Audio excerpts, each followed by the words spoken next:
matai ni vivu ke ukila ni kitu sarana ke ni sebu ni pagangata ki ni lavo ni vivu ke lago mena tamata ni jale.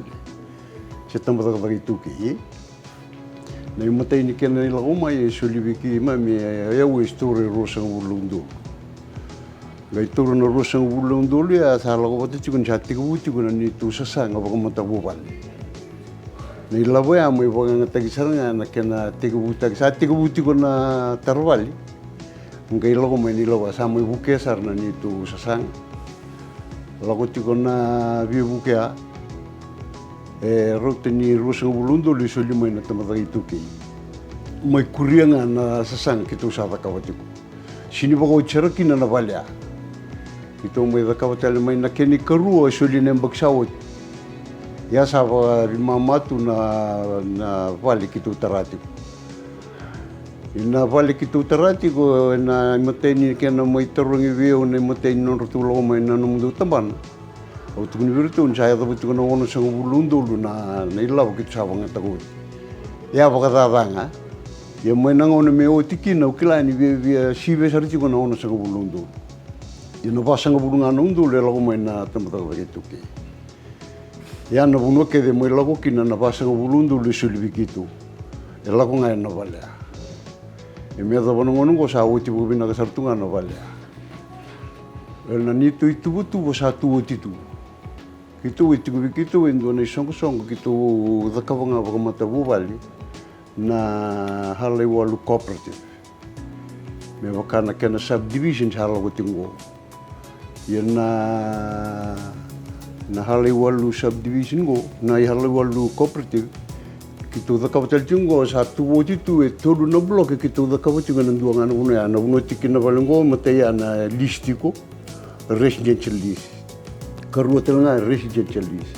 Na katulunga ay commercial list. Ko salgomengo na imatay salgomay bikitu na kena list ni uno ko tikina bal. E runa ko routiga na commercial botindo tela residential ya salgo telanga may bikitu na sar tu da kabutu na tinal TV. Dia na turimba na bulo mengo sinkla.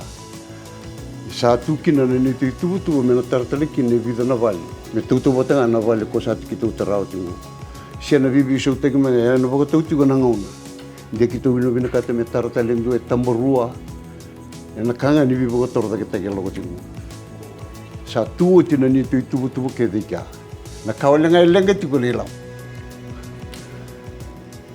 Ko sarana ni tu ko sa logo tingo ko telanga sa tungo me dak. Isabi na katolenga lelau.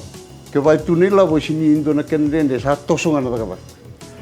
Na kawalenga emberndundu ti ko lelau. Yo kawandu klan ni kendere tu ke sina ke te butiku.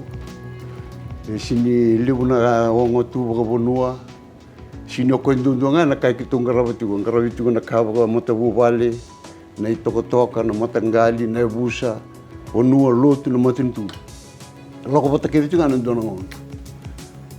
Yo koya e tataoki na tosuni daga mati libutla na tambana kitu ngarawatu. Lebo mendanga na matintu medidi na kele vivi. O kenda menda vivu ke tanga na non tosonga ilu. Menda bangata mendanga na non tangelo ko seranga kitu bangata katingo. E unga mo itego bunga na ronondul katin yu sali sumai meri ko sanga mo itego buta kana sasango.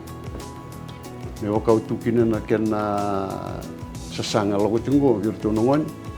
Ena buguni tutu tena ngau tukina boleto nongon. Kone boko salambenga ke wakai ra vivu tintangan itu ke mera daga bakuku.